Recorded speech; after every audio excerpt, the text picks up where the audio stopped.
Welcome to the latest episode of Federal's Worldly Wise, a weekly video program that attempts to decode trending issues in international politics. Now, with Hamas agreeing to US President Donald Trump's recently unveiled 20-point plan aimed at ending the Gaza crisis, we look at the proposals of steps like de radicalization, hostage prisoner exchanges, and a vision for terror free redeveloped Gaza being discussed. To talk more on this, we have with us the Federal's consulting editor, K S Dakshina Murthy, who extensively follows international affairs to further discuss and dive into the plan's feasibility, stakeholder reactions, and broader implications. Welcome, sir. Thank you. So to start with, how do you assess the core element of Trump's 20-point plan? Like, we have de-radicalization of Gaza and the proposed hostage prisoner exchanges. In terms of practicality, given there were hostilities ahead of this. Okay, first and foremost, it is welcome and this has been welcomed by all because it just means that the fighting will end. More than fighting, I would say the assault by Israel on Gaza will end because the assault was reaching humongous proportions. It's something the world hasn't seen in a long time. At least 66,000 people have been killed so far, according to estimates. So the first and foremost outcome of this peace plan and Hamas's acceptance is the end of this fighting. It's like a firefighting and that has been doused if it actually works. So that is the main thing. Now, as far as the next bit of the plan is concerned, like de-radicalization, that still is up in the air because Hamas has not really agreed to disarm itself. Hamas has said that we will discuss with other Palestinian groups and interested people, and we will then take a call on it. So that is a little bit on hold. And it's also not very happy with the fact that Trump is going to head this kind of an interim arrangement where over Gaza, kind of an administration, along with Tony Blair, the former British Prime Minister, because Hamas says that it should be the interim administration should be run by Palestinians. So this is also a little bit of a sticking point. So there are issues that still need to be dealt with. But broadly, since Hamas has accepted it, the fighting is going to come to an end.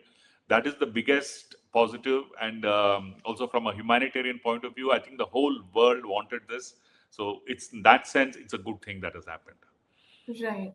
Like you said, Hamas has indicated acceptance, and Trump has urged Israel to halt bombings immediately. So, from your perspective, which aspects of the plan are most likely to gain traction with Palestinian groups and Israeli leadership, and also the international allies like the US, Arab partners? So the reactions have been varied. Israel is not entirely happy. Netanyahu's right-wing partners in government have already been, not very, pleased with Trump accepting Hamas's, okay. So the reason for that is because they wanted Hamas to completely disarm themselves and, have no kind of reservations with the agreement, which they have not. So, but at the same time, Trump went ahead and accepted Hamas's okay, and he has asked Israel to stop the bombing. In fact, over the last few hours, the fighting has considerably reduced. Bombing has come down, and there is some kind of a peace in a long time. So, in that sense, this is as far as Israel is concerned. As far as the Arab countries are concerned, they are of course happy because the fighting is going to stop. Hamas is a little cautious because Hamas, like I explained earlier, Hamas is also saying that, well, we agree, but then there are certain small modifications that need to be done. So broadly, this is what the various reactions have been, and allies like independent countries, like say observers like India, have welcomed it. So it's a kind of a mixed thing, but overall, I think it has been a positive response to this plan. Right. So the plan also envisions, Gaza's redevelopment as a terror-free zone, benefiting Palestinians long term. Do you see this as a genuine shift towards economic incentives over military solutions, or does it risk entrenching existing power imbalances in the region? See, that is a long stretch, because right now we are thinking about the fighting ending and peace returning. Now, after that comes the real challenge, because then we are really impinging on the long term peace plans, how Gaza is now going to be looked at. Trump has already said that he is for Rivera type redevelopment of Gaza, which was received with utter shock and horror by the Palestinians and other Arab countries.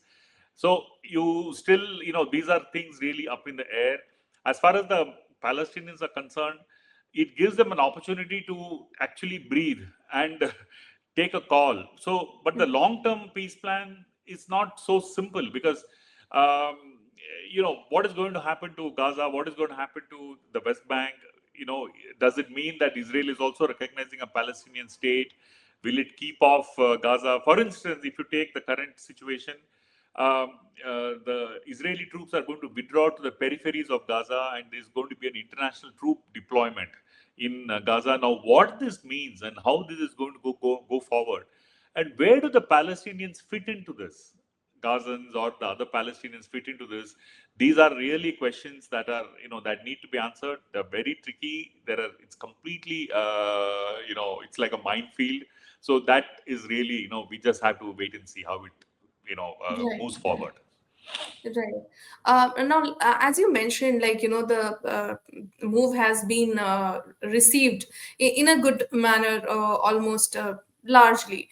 But how does Trump's direct intervention, bypassing traditional mediators like Qatar or Egypt, compare to his first term approaches? And what challenges do you anticipate in covering the plan's rollout amid all these polarized global media narratives? See, Trump is completely pro-Israel, because in his first term there was a peace plan that was put forward by his son-in-law Jared Kushner, which was absolutely absurd, because it completely tore apart this whole Palestinian, the concept of a Palestinian state with enclave. So it was just washed away. Now, if you see, Trump is trying to push forward his agenda, because remember, he's desperate to get a Nobel Prize, and he has been claiming he has Yeah. resolved 7 wars, or he's brought about peace in 7 different wars. So we don't know. He wants this to be the eighth, so that his claim for a Nobel Prize increases. That is one thing. The other thing is also, if you notice, that he's been arm twisting Ukraine, he's been trying to force Putin, and he's been generally been all over the place, and he does things in his most unpredictable fashion. So this is again one of those.